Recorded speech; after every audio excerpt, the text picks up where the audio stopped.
Na tukiachana na hayo ni kuwa bunge la kaunti ya Bungoma likitarajiwa kusoma bajeti ya mwaka wa kifedha 2026-27. Wakazi kutoka maeneo bunge 6 katika kaunti hiyo wameweza pata uhamasisho kuhusu yaliyo kwenye bajeti hiyo, huku wakitakiwa kutoa mapendekezo yao kuhusu bajeti hiyo.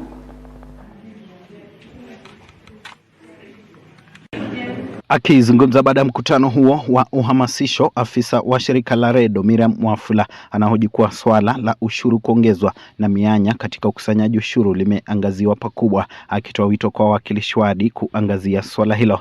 Taxation na bring to the limelight to the county government ya Bungoma ukaweze kusubsidize masuala ya taxation, na pia kuna gaps ambayo tumeidentify katika finance bill hii ya Bungoma County. Unapata kuwa kuna gaps, for example on bridging. Unapata kuwa pesa nyingi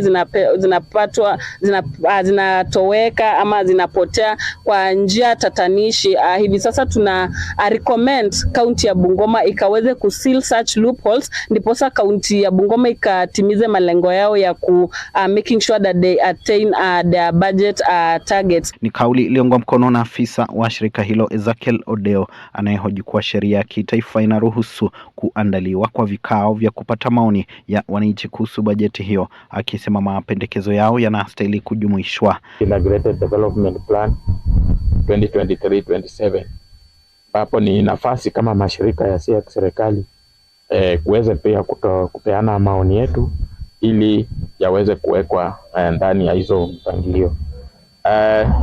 Ombi langu kwa kaunti ya Bungoma ni kwamba viongozi katika county executive na county assembly waweze kuharakisha.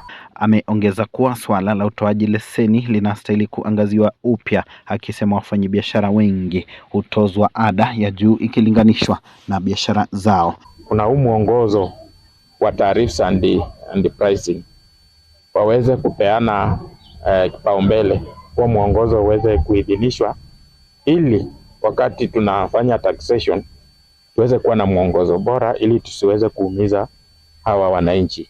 Kwa mfano, utapata supermarket inauza karibu kila kitu.